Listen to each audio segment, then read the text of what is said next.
My next guest is Jodi Cohen. She is the founder of Vibrant Blue Oils. And I asked her on to speak to us because I've used a couple of her products and have been amazed by the way I've felt after I've used them. So she's going to explain essential oils, how they work, what their properties are, and how important they can be as a self-care tool, a low-cost self-care tool that can support our health and even support our bone health. So listen to this discussion I'm going to be having with Jodi Cohen.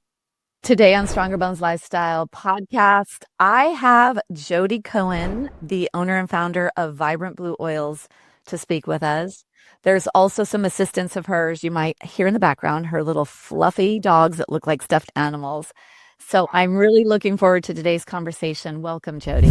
Oh, thank you. Thank you for having me. Yes. So oils and essential oils, I think we need to learn more about this because they actually play a really important role in self-care and other aspects of health and wellness. No, I agree. And, it's oils are really the concentrated essence of plants. And most people forget that like 50% of all pharmaceutical drugs are derived from plants. White willow bark became aspirin. Valerian root became Valium. Plants are healing. That's why we integrate them into our diets. And the other thing that people don't really realize, so many of our remedies are ingested, right? And oils take advantage of other like application strategies. We can smell them. Nose cells are brain cells. The reason cocaine is snorted through the nose is because it's the fastest way to get it into the brain. And our skin is our largest organ. And anything that we topically apply on the skin gets into our system really quickly, especially if we're looking to work with the things that support our bones, like our fascia, our lymphatics, our circulatory system. They're right below the surface of the skin. And so sometimes if topically applying something allows you to gain access to the bone more quickly. Yeah, that's the thing. So our blood vessels are deep in our body, but our fascia is our lymphatic system is very close to the surface. Yeah. And so yeah. And I learned from one of the guests, one of the functional gynecologists I interviewed, how the role of hormones in our lymphatic system. So supporting anything that has to do with hormones that are bone protective and also other for immune function as well. So yeah, I love that. I love, first of all, that you said that they're the essence. And I didn't think about oils the way that you just described them. We do want to eat more plants because plants is where all the nutrients are. I mean, most of the bone building nutrients, honestly, are in the plant world. And so we do eat plants. We go out into nature to be in harmony with plants for our mental health. And you're now bringing this other layer. Let's topically apply them, let their essence go into us and heal us inside. Well, even smelling, there's so much research. It's so interesting to me. Of the five senses, I feel like smell is the most important sense. Like for survival, you smell food, you smell water, you smell predator odor, and the least utilized. And the more we can kind of integrate that into our lives, that whole stress response thing, what are the five things you see, the four things you can touch, the three things you can smell, it grounds us, it centers us, it allows us to be present with ourselves and in that moment. And it's very hard to be stressed when you're in the moment. Stress is usually like anticipation of a future moment or recalling a past moment. It's not necessarily being here now, right? Yeah. Okay. So two things I want to bring up about what you just said. Really interesting. So we think of animals. We know that animals they're prey animals in a lot of cases, right? So they have to be safe, safe, safe. They have such a heightened sense of smell. Oh, yes. I mean, walk your dog. Don't even call it dog walking. I call it like we're going on a smell walk, because I've wondered, I think about what my dog thinks all the time, but like what they're smelling, what they're interacting with, I feel like it's so much more heightened for survival. Gosh, we should do smell walking for stress management to actually focus on that sense. Yeah. No, it's Okay, the other thing you said, and I've not heard this, but it sounds like a really great stress management practice. You said, what are the five things you see? Can you tell me that you have a 5-4-1 with all your senses? My best friend is a therapist for kids. She helps kids with anxiety. And it's like 5, 4, 3, 2, 1. So, five things you can see. I think it's four things you can touch. three things you can taste, two things you can smell, and, one thing you can hear or something like that. But it just, when you kind of work through the senses, you get in your body. It's like your brain doesn't really multitask well. So if you're really focusing on being in the body and activating your senses, it puts you in the present moment. It's very hard to be anxious when you're in the present moment. So that's something she does for kids all the time, to just, no matter where they are, just to kind of help them ground into themselves. Yeah, so we have the amygdala, we have the back part of our brain that is the stress response, whether that's conscious or subconscious. So that's a big, big trigger. What happens when we're doing all these sensory present moment practices, we do this in yoga, you come to the prefrontal cortical sensory brain. And your oils, or oils, essential oils, are actually a very stimulatory part of this part of our brain that is not where we are stressed out, not where we are breaking down our body, or in my world, our bones. There's a whole branch of chiropractic called functional neurology, where they use oils and use smell. That is one of the best things. When you smell, your nose cells go directly to your prefrontal cortex, which is kind of your executive function. And you're right, it's the limbic system and the amygdala. If you've ever noticed, if you've had those moments where your back is against the wall, someone tells you something bad is going to happen and you can't even problem solve. You're so in fight or flight that you're just looking at worst case scenario. And one thing that I've noticed, anything that you can do to kind of calm your nervous system and bring you into that moment, it's the most interesting thing, because you'll notice the physical symptoms, like your heart is pounding, you're almost like shaking and twitching. You're getting ready to either fight or flee. And if you can get out of that fight or flight sympathetic branch of your nervous system and activate your parasympathetic, rest, digest, and heal, it's almost like your prefrontal cortex comes back online, and you can say, like, wait, that could be true, or maybe it's not true. That doesn't really make sense. Maybe I can get a second opinion. My friend, the therapist, likes to say the opposite of I'm not safe is I have choices. And the more you can kind of brainstorm options, the more you realize, oh, I have choices. I'm safe. I'm not as in danger. And so I think that smell is actually a really important factor in kind of supporting safety. So many of us can think of a smell we love. For me, I grew up in the Pacific Northwest, so blackberries. There's nothing that smells better to me. It reminds me of August, and it's sunny, and you don't have school, and it's those long, lazy days. Other people, it might be like a parent's cologne, or the freshly cut grass, or coffee in the morning. But smell has such a powerful emotional effect and can bring us such joy and such sense of safety and calm. A lot there now that you get my mind to go to these places, because we're talking about essential oils, but what we're really talking about is managing our nervous system. Yes. And in my work, all the years of running functional labs, looking at gut, looking at food sensitivities, blood tests, saliva tests, urine tests, what always showed up after we heal the gut, after we work on removing foods that are triggers, we always come down to the stress management piece. And as you're speaking, I was thinking that what stress is we have exposure to something, we have reaction, and then we have adaptation. And that's how the stress response works. So if you have the exposure to something, and you mentioned I visualized it when you were talking about the stress response, you said back against the wall. And I actually, those times that we're the most overwhelmed, you do almost want to withdraw from whatever it is. You do want to back up. You do want to get smaller, go within, right? Physically, physiologically, that's happening. And it's taking that time. You said the therapist talks about choices. My teacher in India, he says what separates us from the animals is that we have the power of choice. Because we can elongate that. We have that exposure. Now we have our intelligent self that can come in to actually identify what's happening here and then have that adaptation. And yeah, this is like, wow, this is just different than what I thought our conversation would be about. And it's amazing. So talk to me then about the oils. You were talking about how the olfactory, what is it, nerve goes to the brain?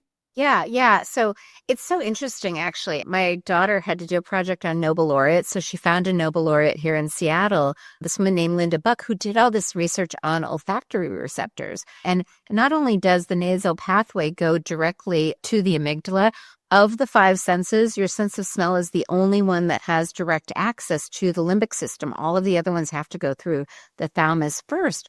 But she was doing research on all the, how smell really works. Like how when you inhale a fragrance, it goes into these receptors and it sends different signals to the brain. And she isolated predator odor receptors and how our fear responds.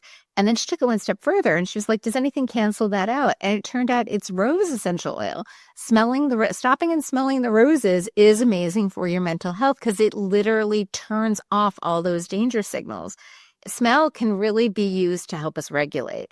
And my company, I basically create proprietary blends of essential oils. I take the guesswork out of it. So like you, I worked in clinical practice and realized I'm working with all these women that are doing everything right, except at 5 o'clock at night when the kids have to go to all their practices and the husband comes home and the dog is barking and maybe the mother-in-law is calling and the dinner is burning. It doesn't really matter that you're taking all the right supplements and doing self-care. You feel flooded. Like there's just too much coming at you. And in that moment, you need to find a way to kind of regulate. And, I would teach them breathing techniques. I would teach them all these things. And it just, in that moment, they couldn't figure it out. And so I started playing with, well, what can they do? And smell. This blend is called parasympathetic. It's a combination of clove and lime. And it basically can be used right on the gear shift between kind of your danger response, your sympathetic branch of your nervous system, which is the fight or flight branch, and your safety response, the parasympathetic branch, is your vagus nerve, cranial nerve number 10. It is what connects the brain to the rest of the body, starts at the very base of the skull, splits, winds around both sides behind the earlobe, and this is where it is the most accessible to the surface. And there are a lot of devices that have been developed that you can wear that kind of stimulate the nerve with frequency at this point, which they're all great. But what I found is the easier you can make it, the more likely people are to do it. So this is little, you can carry it in your pocket. It's not crazy expensive. It's natural. The world is kind of imploding. You can put this on or smell it. And it's almost like that beat, that pause where you're like, oh, okay, everything's a little bananas outside of me, but I'm okay internally. So I can turn off the stove, pick up the baby, tell my mother-in-law I'm going to call her back, focus on my husband. What is it that you misplaced? Oh, it's right there. Like I can basically regulate myself so that I can take this flurry of kind of incoming information and piecemeal it one at a time and actually like work my way through it, as opposed to just being stuck and overwhelmed and unable to kind of climb out of the dark hole. Yeah, that's great. It allows you to pause. It allows you to reflect and to take time and to distinguish between, is that a real tiger that's going to kill me and I need to go crazy? Or, oh, wait. Yeah. And it's so important, Jodi, because what happens in the background, there's 3 areas of breakdown and stress in our bodies. One is mental emotional, which is, in that case, there's a lot going on mentally, emotionally. Then there's the musculoskeletal, that's postural or injury or issues in the joints, malalignment in particular, or injuries and things. But then there's this biochemical aspect as well.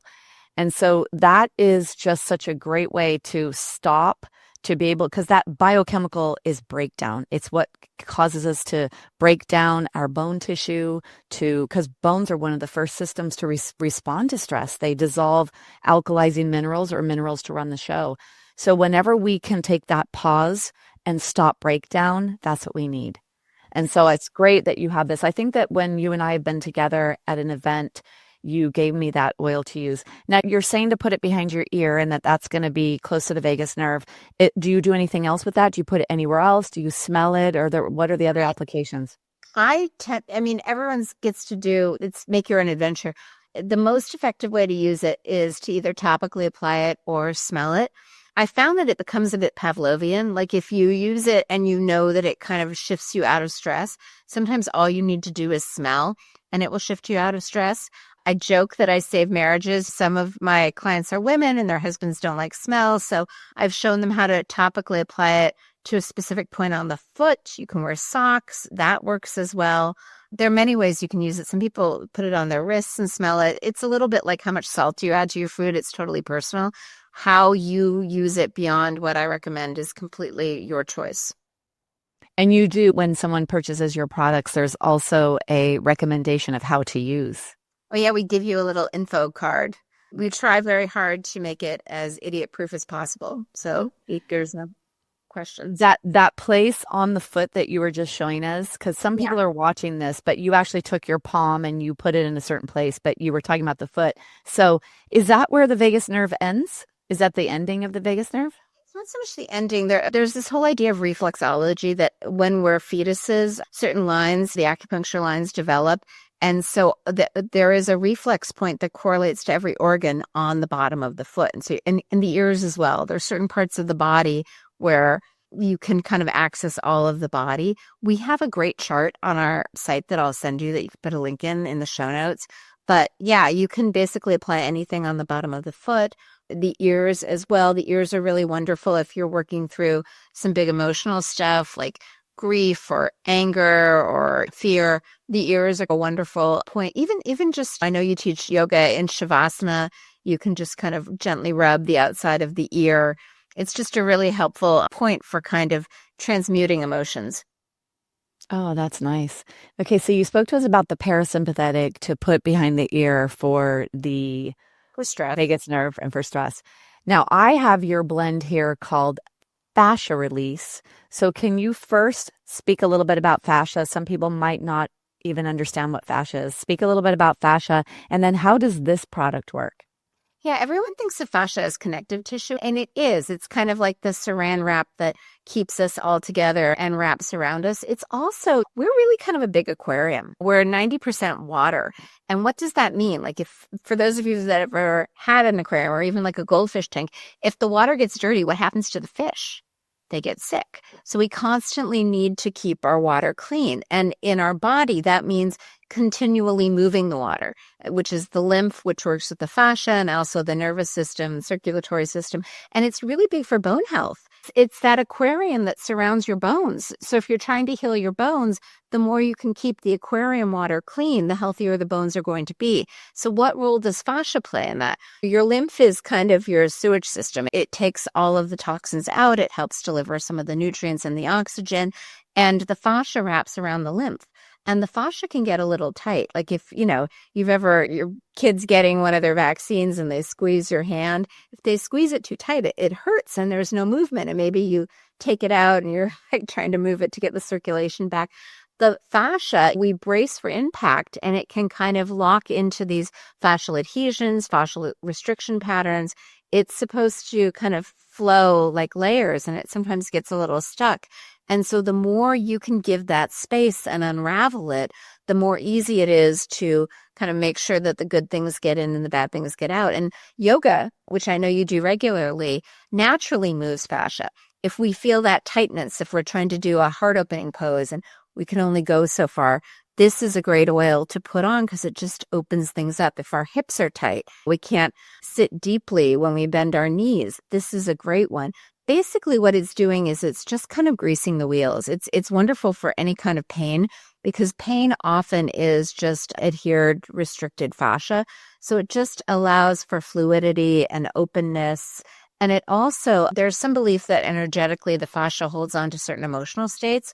And so, for example, as women, a lot of us are good girls. We're nice. We don't necessarily feel our anger. We suppress all of these emotions that we don't want to kind of put out in the world, but that just means they stay stuck within us. So kind of working on the fascia, it gives you this really gentle way to transmute and release things without having to necessarily relive them. Want a natural way to support your gut, your hormones, your bones, and your sleep?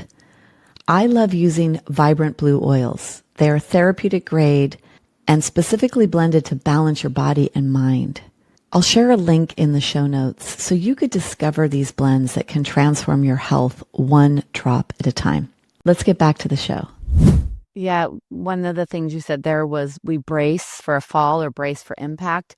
That is even that subconscious stressor, kind of back to what you said earlier about backing up against a wall. There are physical reactions to mental thoughts. We don't always think of them, but they're there. Well, and I mean, so many of us, like now that we have this kind of computer lifestyle, we're all kind of hunched over. Like think of fetal pose, or if something happens, if we lose someone, if we have some kind of heartbreak, we protect our heart. almost subconsciously. So many of us have kind of that tightness between the shoulders, that not acute, but kind of always there, settled back pain. We stand up and we walk like an old person for a couple steps because we're kind of getting the movement back, the blood flow back. All of that is fascia. Okay, so how does the oil work? The oil does a couple things. It works on the physical level of, there's a lot of research around certain oils like cypress and peppermint, black pepper. They vasodilate. They give space. They allow for more room. If you've been driving on the freeway and say suddenly there's a traffic jam because there's road construction and there were 4 lanes, but now there's one. So you have to kind of whittle down and go through that smaller space so everything slows down. And then you get to the end of construction and everything opens back up again and you're able to move more quickly. If there's kind of constriction in the body, then that's what happens. Things slow down and it makes it harder for the good things to get in and the bad things to get out. So the more you create space, the easier it is for the blood, the lymph, all of the fluids in your body to kind of carry things, oxygen, nutrients, eliminate waste. So where do you find the best application for your fascia release? I personally, I have Hashimoto's and I have this idea that I'm going to get off all my thyroid meds. So I've been putting it around my neck. That's also kind of where the vagus nerve and a lot of the lymph drainage is.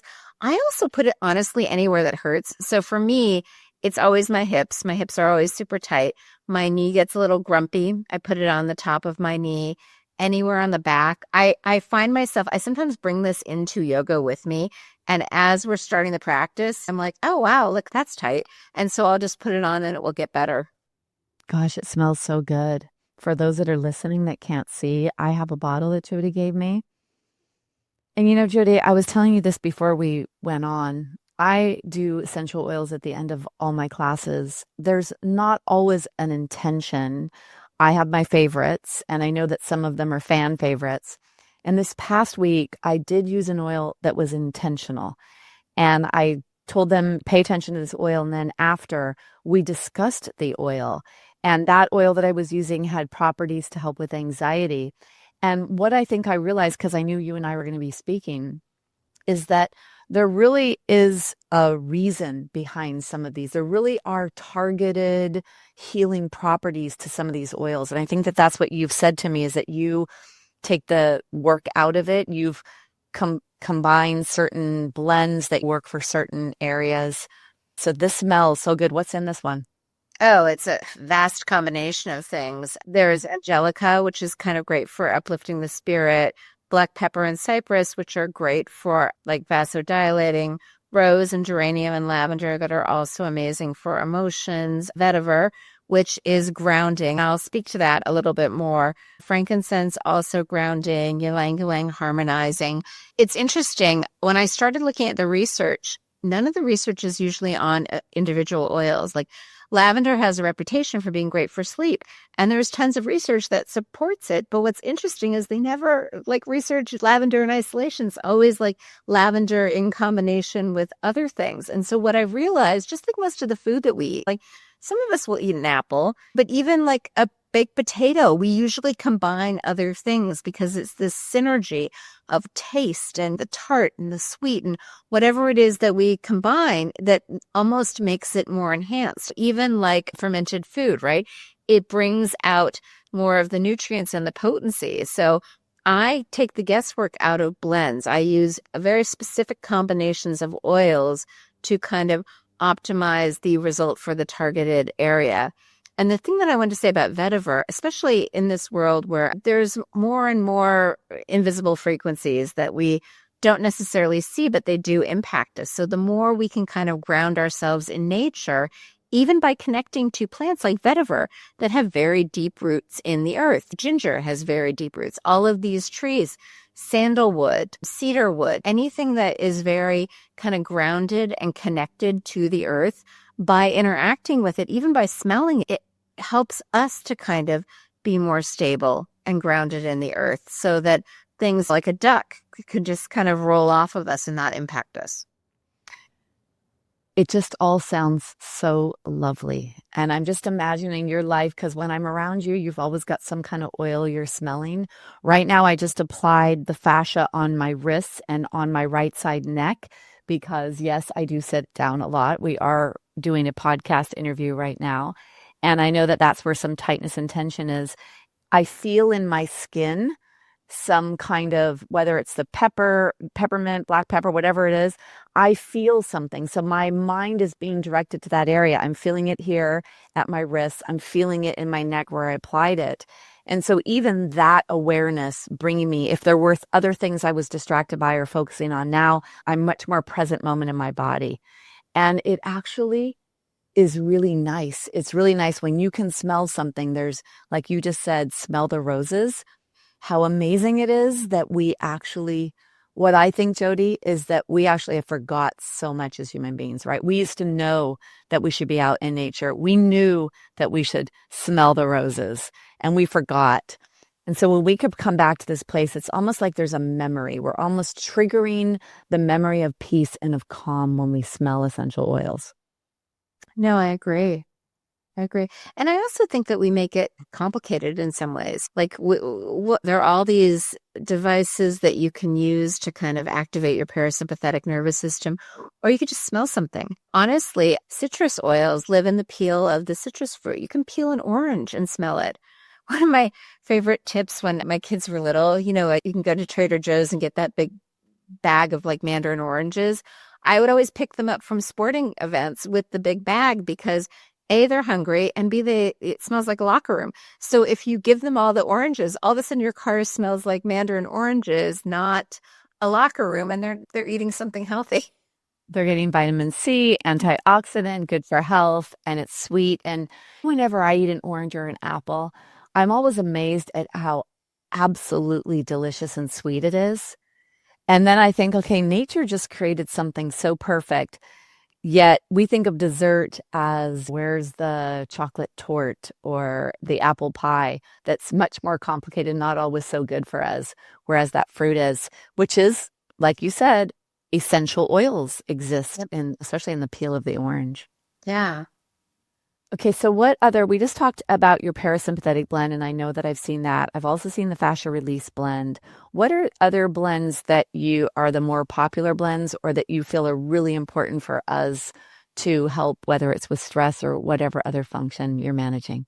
Well, you know, it's funny. I made it into my 50s without breaking anything. I was cleaning a window in an old house and it came down on my hands. It broke a bone in my hand. And I was like, oh, I guess I get to learn what I can do to heal bones. And what I decided to do, again, going back to that kind of aquarium model, was just support everything surrounding the bone, the fascia, the lymph, the circulation. And so we do have a lymph oil that I'm very much in love with. Like, I really think it's funny. I have some very good friends who are lymphatic experts, work with professional athletes, and they're telling me it's really interestingly, even these professional athletes, it's not for lack of movement. Like something is going on where the lymph isn't moving as much. And so anything we can do to support that supports our healing. It supports kind of the drainage. And the main kind of point of congestion with the lymph is the clavicles by the collarbone. This is where 100% of the lymph flows before it's kind of taken out of the body. And so this is kind of the area where you might feel a bottleneck or congestion.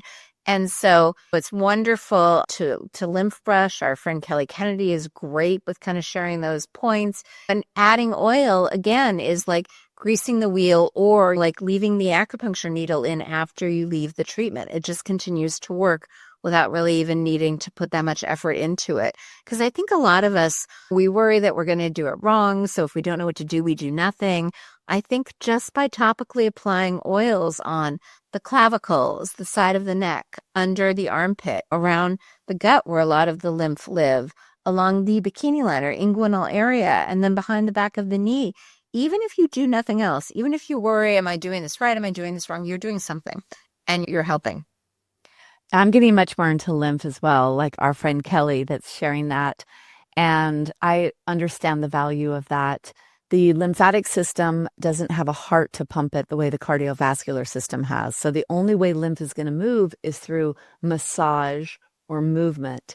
And because it's so close to the surface, the vessels, all those places that you talked about during my training as a yoga therapist, we learned that the lymphatic system dumps back into the circulatory system at the aortic arch. So it goes into the circulatory system to be distributed. So whether it picked up some gunk along the way and now your kidneys or your colon need to pick that up to pee, poop, sweat, or breathe it out of you, and then to be delivered back into the tissue to then find its way back into the lymphatic system.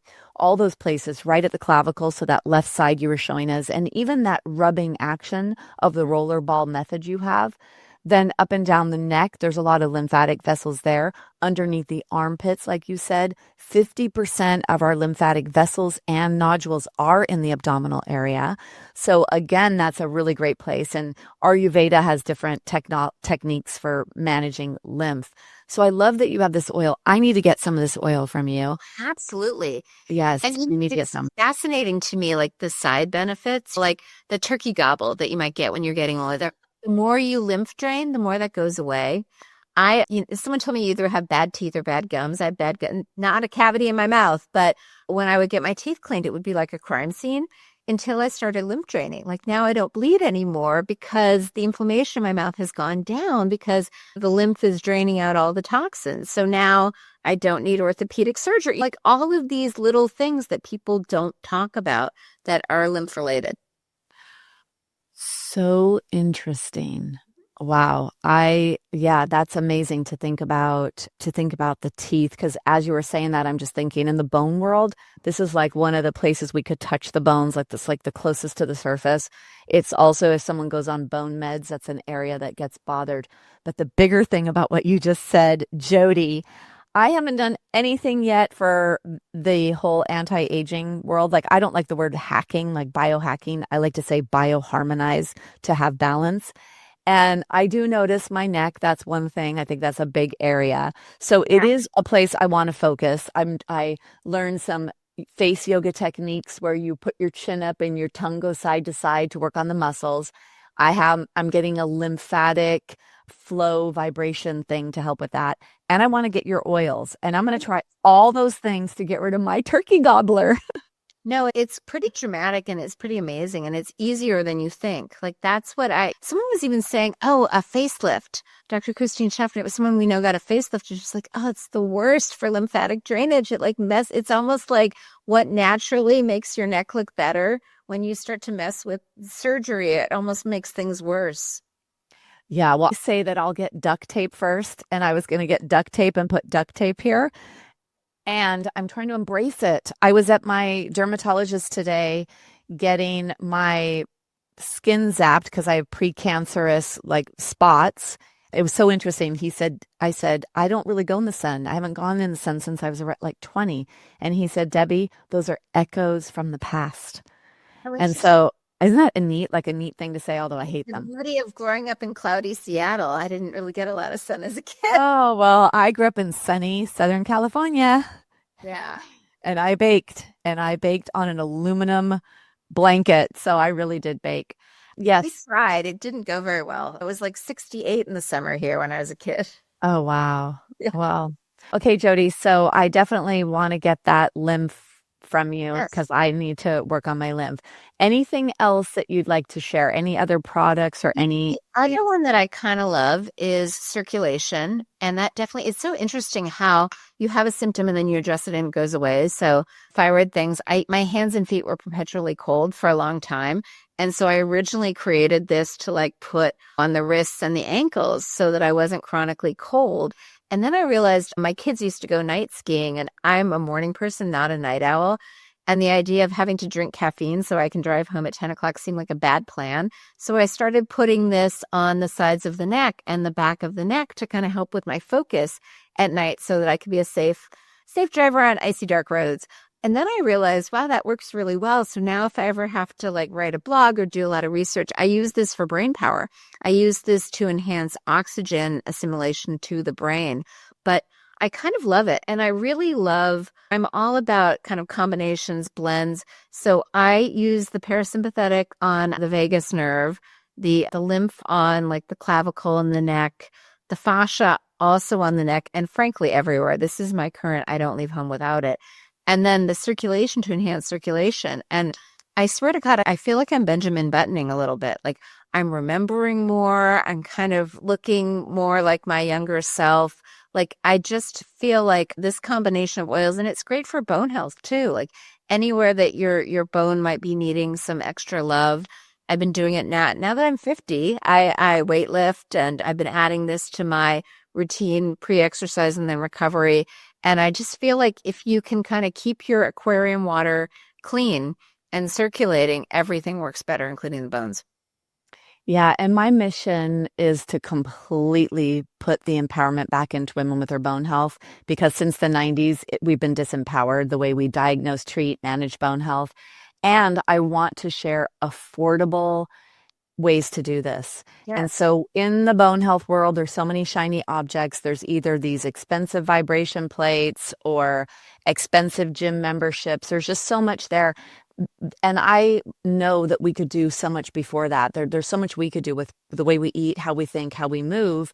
And so I look at your product, and this podcast for me is not just buy these oils, let's sell this. I wanted to raise awareness to the fact that stress management and regulation of the nervous system is the top function we need in order to have optimal health, whether it's bone health, gut health, hormone health, healthy aging. It is the optimal thing.